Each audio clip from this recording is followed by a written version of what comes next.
America में नियुक्त भारतीय राजनयिक देवयानी खोब्रागड़े के खिलाफ वीजा धोखाधड़ी और घरेलू नौकरानी के वीजा आवेदन पर गलत बयान के मामले में आरोप पत्र दाखिल किया।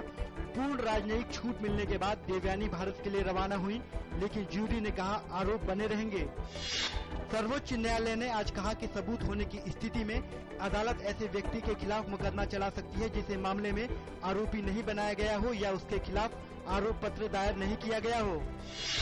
कांग्रेस नेता दिग्विजय सिंह ने राहुल गांधी को प्रधानमंत्री पद उम्मीदवार घोषित किए जाने के सवाल पर कहा कि लोकतांत्रिक व्यवस्था में व्यक्तियों के बीच नहीं बल्कि विचारधारा पर चुनाव होता है।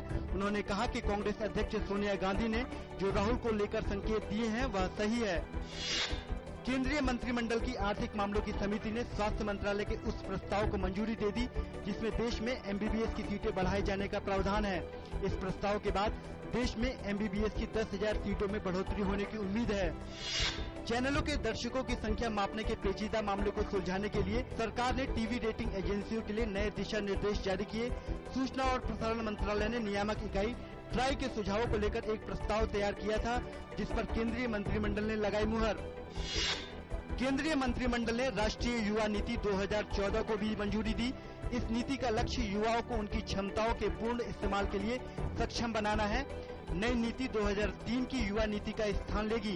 युवा नीति 2014 में 5 लक्ष्य और 11 प्राथमिकता वाले क्षेत्र तय किए गए हैं। राष्ट्रपति प्रणब मुखर्जी पश्चिम बंगाल के दौरे पर हैं। राष्ट्रपति ने आज कोलकाता में भारतीय सांख्यिकी संस्थान के 48वें दीक्षांत समारोह को संबोधित किया। इस अवसर पर राष्ट्रपति ने कहा कि इस संस्थान ने विश्व को बहुत ही अच्छे वैज्ञानिक दिए हैं।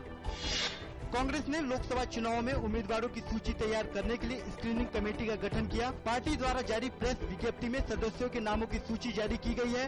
पार्टी ने देश भर में 10 जोन बनाए हैं।